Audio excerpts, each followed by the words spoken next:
What's up, folks? Heine's Morning Update, February 8th. So we had last few days were kind of a wedge coil. We decided our direction was up. That's a surprise. 50-20 was your tippy toppy. And that put SPX just about 5,000, which I said I was looking for yesterday. Right now it's tight range, 03 to 16, so it's gathering here. It's kind of interesting. It's not really a nice distribution, almost a double.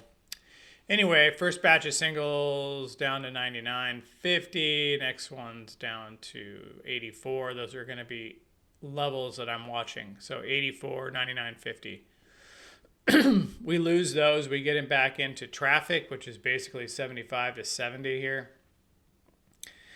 And then you got more traffic. So 59 is going to be another big one. Possibly 54. I think once we lose that 54 level, 54.50 levels I talked about yesterday, we could see some downside. Again, there's so much traffic right in here.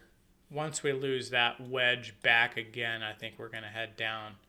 But I would look at 54. I mean, that's 50 points down, 60 points down from here. So, that's a big move down considering a market that doesn't go down. Every little 5-point, 7-point dip is retraced. So as of now, I don't see any reason to ever trade this short until there is a reason. Now, we could have a relief day today. I don't know the significance of hitting almost 5,000 SPX. I'd like to see a ramp up this morning off the bat to get past SPX 5,000 and then kind of see ideally a ramp into 1030 and then maybe a sell-off. But again, I haven't seen a sell-off. I haven't seen anything that hasn't just been aggressively bid right back up. So I would be careful with the downside until further notice, and that might be next week. Pivots, 5,001 your pivot, 33, 5051 is your R2, 83 is your R3. Still tippy top. If we get up there, would be 51, 66, 70. 49, 83. Okay. 51 comes into that 50, 54 area. That's pretty decent. And then 33. Green line's down to 71. Daily, your 50-day moving average is all the way up to 47.85. And this is what happens when we start to, when we get a retrace like this, right? Not a retrace, a bull market like this, is these moving averages go up with it. And therefore, if they break resistance, it's a longer way down. But again, I don't see a correction. I don't see there's zero fear in this market. So, again, as of now, 57 is your last month high, so that would be something to watch out for. We get back below that.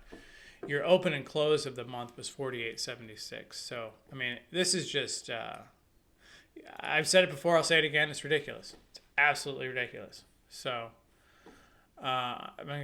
we'll peek at the weekly. I didn't even bring this one up. That's why it's loading. I apologize. So here's your weekly. 51.66 is your R1 on the weekly, or the yearly pivots, 44.87. But you've gone up, down, and this level still, 41.33, is still the Stark out there, right? This is by far the most volume here. So the chances are at some point we will come back to this level. Now, I don't know when. I'm not saying it's soon. I'm just saying at some point. This was a perfect tweezer bottom here. Let's check out SPX. Cash gap yesterday, 69 to 54. I would pay attention to that if we were to go down. We were down 10 points, ES. Now we're down 5. Dow's up 18. NASDAQ's down 18. So Euro bounced off the 107.2. Came back, we're headed back down. I was hoping for a little bit more up before down, but we'll see how if that breaks 72, I might jump back in that trade short. Nvidia is down a little bit, a hair. Apple's unch. So we'll see today. I don't know. I haven't been trading a lot just because I just don't like this market. It's not conducive to my trading style, so I have got my hands in my pockets. It's great for SPX and credit spreads when we get it right, but it's for futures trading, it's terrible. It's chop. So anyway, I will be around, and stay safe. Don't overtrade.